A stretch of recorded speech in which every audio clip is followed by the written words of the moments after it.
I got so much motherfucking design on right now.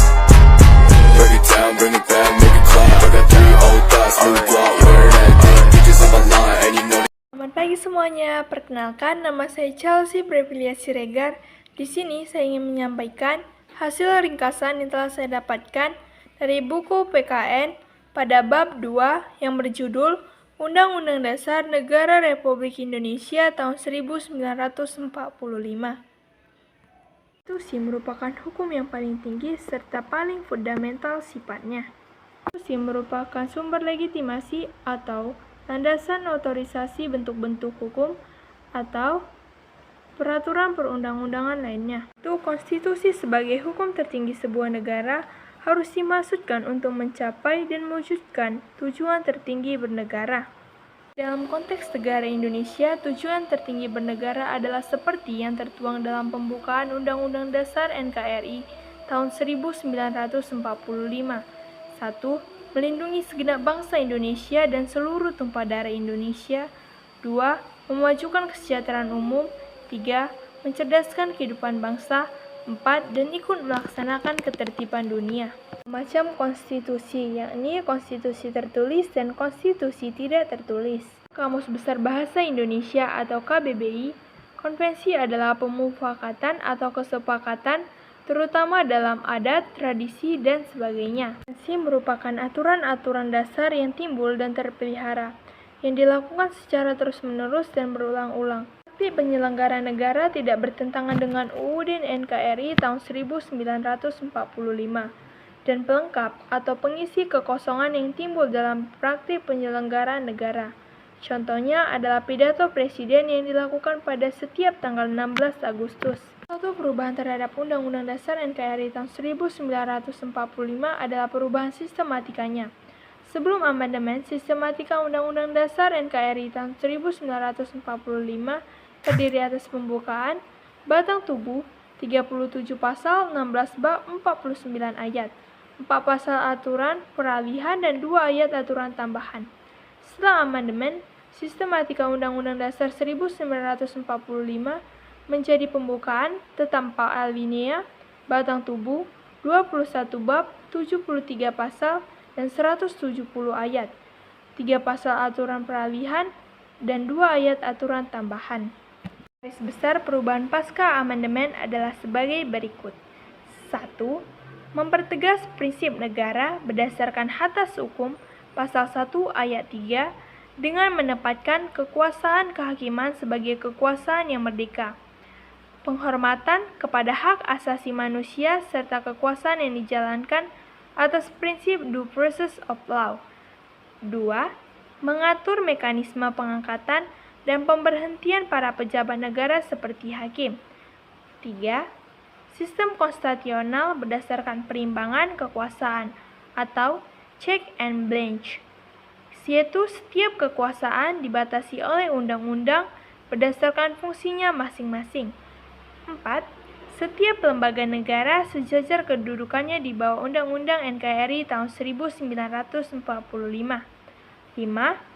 Menata kembali lembaga-lembaga negara yang ada, serta membentuk beberapa lembaga negara baru agar sesuai dengan sistem konstitusional dan prinsip negara berdasarkan hukum. 6.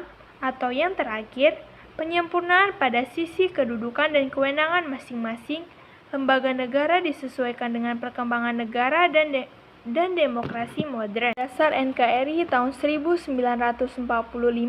dalam kehidupan sehari-hari. Kalau kita cermati, pasal-pasal yang ada dalam Undang-Undang NKRI tahun 1945, ada banyak pasal yang bersentuhan langsung dengan kehidupan warga negara. Berikut adalah beberapa pasal yang dimaksud. Yang pertama, pasal 28A sampai 28J mengenai hak asasi manusia. Pasal yang kedua, pasal 29 mengenai agama. Pasal ketiga, yaitu pasal 27 mengenai hak dan kewajiban warga negara. Pasal keempat, yaitu pasal 30 mengenai bela negara. Pasal kelima, mengenai pasal 33 dan 34, yaitu ekonomi dan kesejahteraan sosial. Pasal ke-6, yaitu pasal 31 dan 32 mengenai pendidikan dan kebudayaan. Norma. Menurut Kamus Besar Bahasa Indonesia atau KBBI versi online, norma memiliki dua makna. Yang pertama, aturan atau ketentuan yang mengikat warga kelompok dalam masyarakat.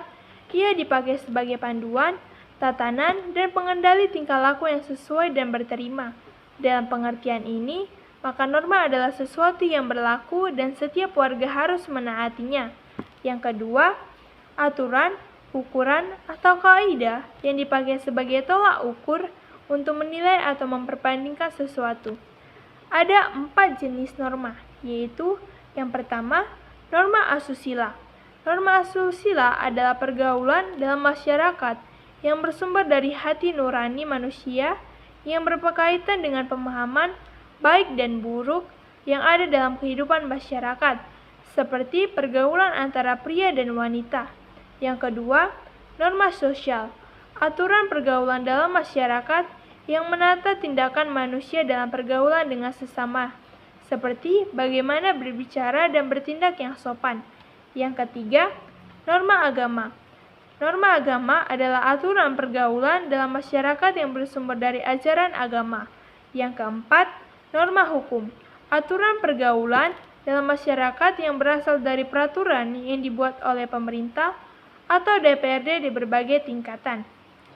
Norma ditujukan untuk agar interaksi antar manusia dapat berjalan dengan baik, saling menghormati, saling memberi, tolong-menolong dalam kebajikan, dan menyayangi. Norma menjadi harapan agar kehidupan dapat berjalan secara harmonis, tidak saling menaifkan, tidak saling membenci dan bermusuhan. Norma menjadi cara agar penyelenggaraan kehidupan dapat berjalan dengan indah dan baik. Dengan Pancasila dan Undang-Undang 1945. Posisi Pancasila. 5 sila Pancasila dituliskan dengan tim abadi dalam pembukaan Undang-Undang NKRI tahun 1945. Kelima sila tersebut digali dari nilai-nilai dan tradisi yang berkembang selama berabad-abad di negeri Indonesia.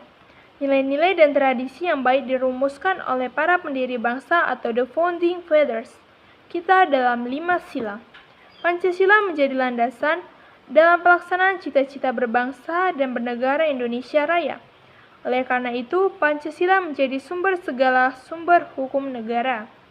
Penempatan Pancasila sebagai sumber dari segala sumber hukum negara sesuai dengan pembukaan Undang-Undang Dasar Negara Republik Indonesia tahun 1945, alinea keempat, Pancasila sebagai dasar dan ideologi negara serta dasar filosofi negara berarti setiap materi muatan peraturan perundang-undangan tidak boleh bertentangan dengan nilai-nilai yang terkandung dalam Pancasila.